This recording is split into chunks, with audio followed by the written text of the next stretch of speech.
So I'm up at my house just minding my business and I hear a commotion down at the shop. Come down to see mechanic Tim down here cutting my truck apart. But it's okay because he's welding it back together too. Alright, step aside. YouTube needs to judge your welds. Tell you how you did. Oh, that's not even a grinder weld. That's just a paint weld. Yeah, ain't falling off, so. Good enough. So what we have going on is this truck clearly has a lot of hydraulic power and capability. But unfortunately, there's no hydraulic outputs to run a hydraulic trailer. And I happen to have 2 hydraulic trailers. So Tim, the Rain Man of hydraulics, has come over. He's tapping into the system off this crane with a diverter valve so that we can take those hydraulics and give it to outputs in the back here that run PTO trailers, and then I can run hydraulic trailers off the back of it. Oh, that's what we're doing? I mean, this is your show. We can do it whatever you want to do. Well, I guess we'll make it work. Do you think we could use the crane to lift the shop up another 6 inches so that I could fit in here? It's close. You can back up another, what, 2 inches? Yeah. So Tim has built this manifold right here to go across. It's going to have my 2 air lines, electrical plug, and a hydraulic pressure over here. And the return is just going to go right up here? Yes. We don't need to run a return all the way back down there just to come back to the top. And then over here, this is where the valve's going to sit. And then I'm going to put a different toolbox setup here. Then you flip the valve, you flip it one way, you power the crane, you flip it the other way, and it powers the trailer. You won't be able to do both at the same time, but you can do one or the other. Tim, how many miles are on this little impact driver? Well, it's got about 5 feet underneath a Volvo mini excavator. Would that be, so this be all my oil?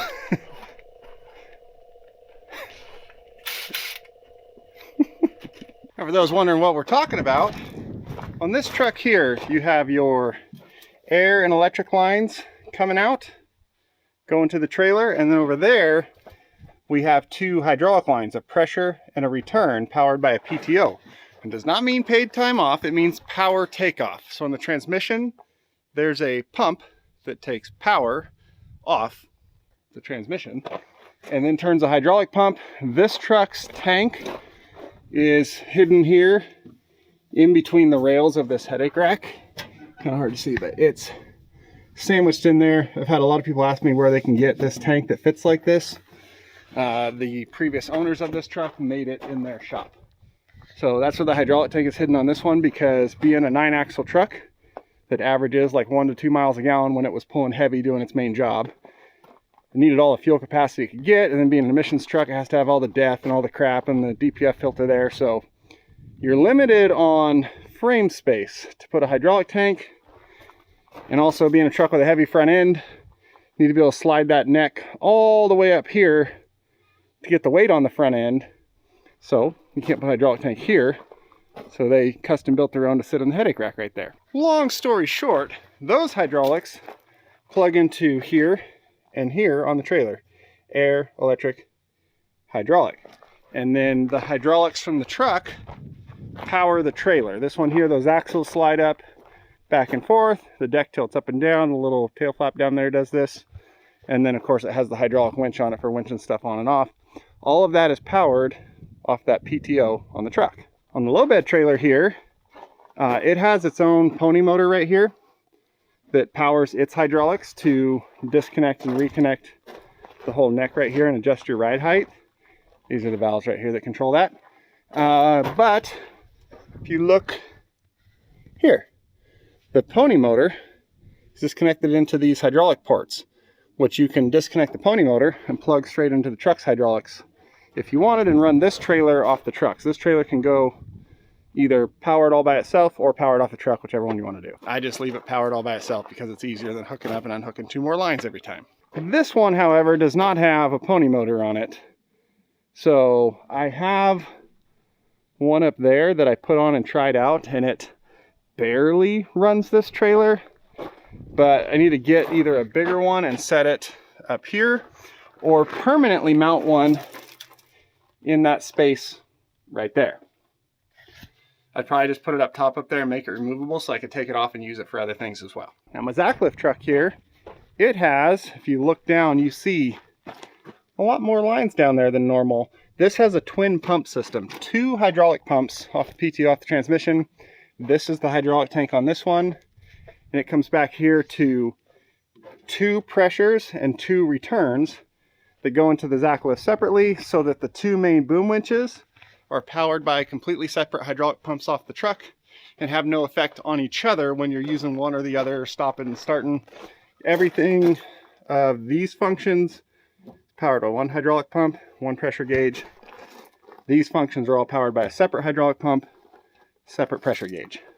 But when we need to run one of the normal trailers like that just needs 1 pressure and 1 return, there's a diverter valve back there that eliminates this flow and moves everything over to that side, and then both pumps are feeding that pressure going back through that return at 24 gallons a minute, which is what those trailers call for, and coincidentally is what the pump that runs that crane puts out. Also, that whole system in there, it's that dual system that runs 2 separate circuits and then combines into 1 high flow circuit and all of that thing. Tim down there designed it.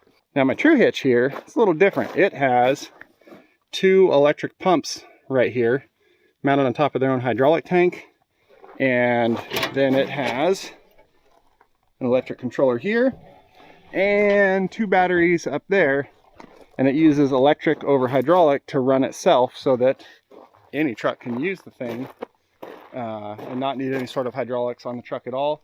But you can also plumb it like my old one was, to bypass that and come up here and run off the PTO of the truck.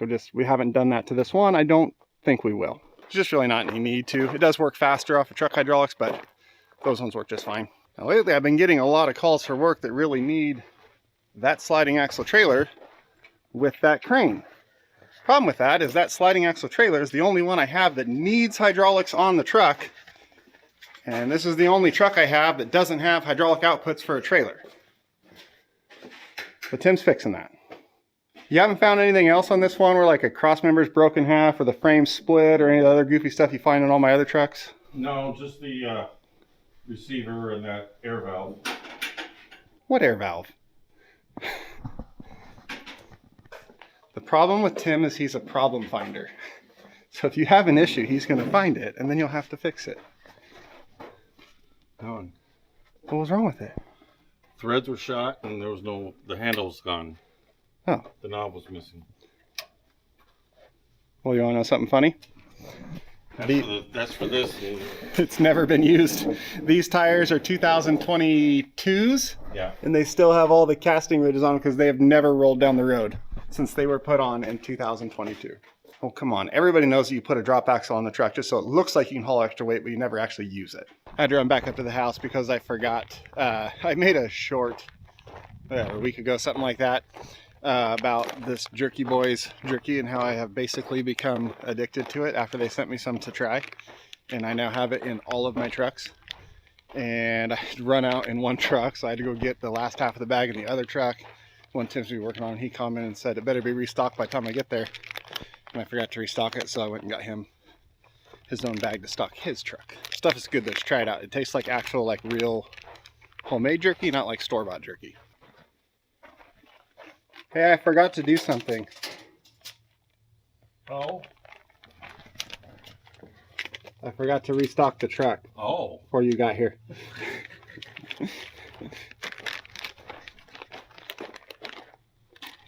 There, now your truck is stocked.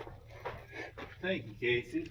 Okay, hydraulics are on and done. Tim is backing up out of the way so I can pull this out. We're gonna pull it up, hook it to the trailer, test it out. We've got the boom out because in the midst of all this, Tim helped me whip up some stands for that fly jib so that it has something to rest on when we pull it off. So we're gonna pull this up, go around PTO and go hook it to the trailer and see if it works. And yes, we're driving it with the boom out. That's fine. Okay, we're hooked up. PTO's still off. Trailer's building there. Do we flip our diverter valve forward and put the PTO on? Yeah. Okay. So forward is to the crane, because it's forward. Back is to the trailer, because it's back. Is that as Casey proof as we can make it?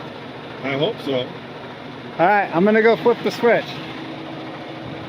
We ready for this? Yep, I'll let you know if anything comes up. Okay, start screaming. PTO on. Clutch out. We're live.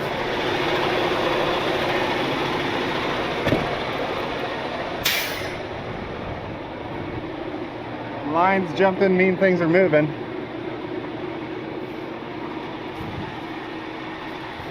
I'm pretty sure with the pump that's on this truck, we don't need to idle it up to run this trailer. Probably a good idea not to.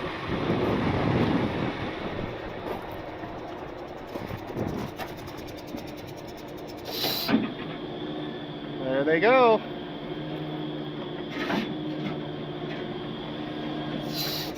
Okay.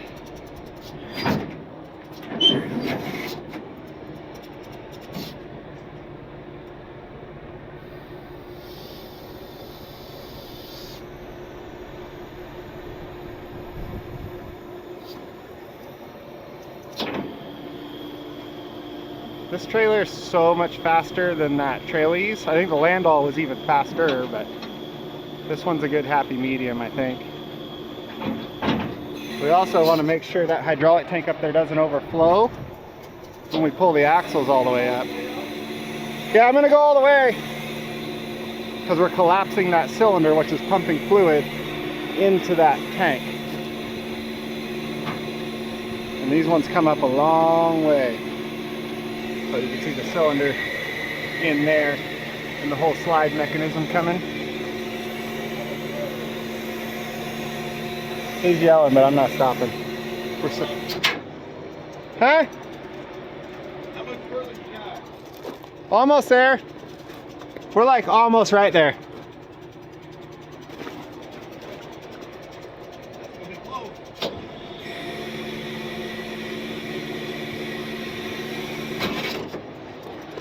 That's all the way. Close. It's not pouring out.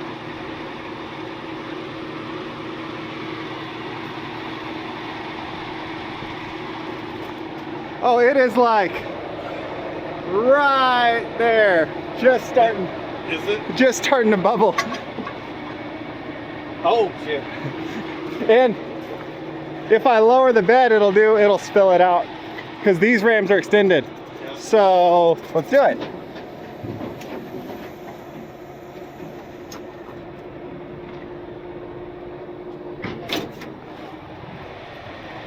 There it is. Overflowed the tank. The good news is this tank has so much capacity.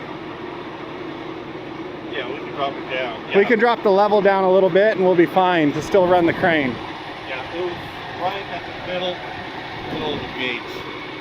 Yeah, we can go to the lower end of the gauge because we still have safe range to go. So we can drop the level down. Absolutely. And then we'll be fine. We'll let it settle out here and then... Drop it down a bit, I think probably good. Yeah. Yeah, look how far up these trailer axles go. They go way farther than like on that Trailies. And this one also dumps steeper, kind of like the Landau does. Not as steep as the Landau though. See, this is how steep this one goes. Not as steep as the Landau, but steeper than a Trailies.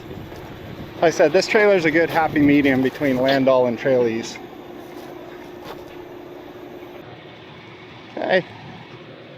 That's it. That's it. It works. I'll pull some fluid out of that tank. But granted, I also don't think you're never going to have those axles fully up and the deck all the way down. I don't know why you'd ever have it in that position, but I'll still pull like an inch of fluid out of that tank. Partly forward, like getting in the right spots. Yeah, but you'll never have them all the way up here. Never all the way even getting into tight spots, so it'll be fine. All right, well now crane truck can also pull sliding axle trailer and whatever else you want to hook to it. Thanks to Tim. I would say that Tim is the best heavy equipment mechanic around here. If you need any heavy equipment work, that's who you should call, but I also don't want him to be too busy every time I need something, so I'm not going to say that. Just, I gotta look out for myself here. That though, that's kids play for you, right? As far as hydraulics and stuff goes. Yeah. This one, the Zach lift was interesting. That was a good one. I like that one. Because they had to do like math and figure in and try something new. Yeah, and figuring out that whole valve system on the back of the plate there. Yeah. And what are we going on 3 years later? And not one single thing in that entire system has had to be touched. Even with swapping wrecker bodies, still just no problem. All right, well, thank you, Tim. Thank you, Casey. And actually, the next job I'm going to do with that, it's the other way around. I'm coming to help you on a job. Yeah. So, perfect project for the knuckle boom coming up on a tractor he's working on. So, while he was working on this, looking at it, he goes, you know what? What are you doing Friday? So, we will probably see you there.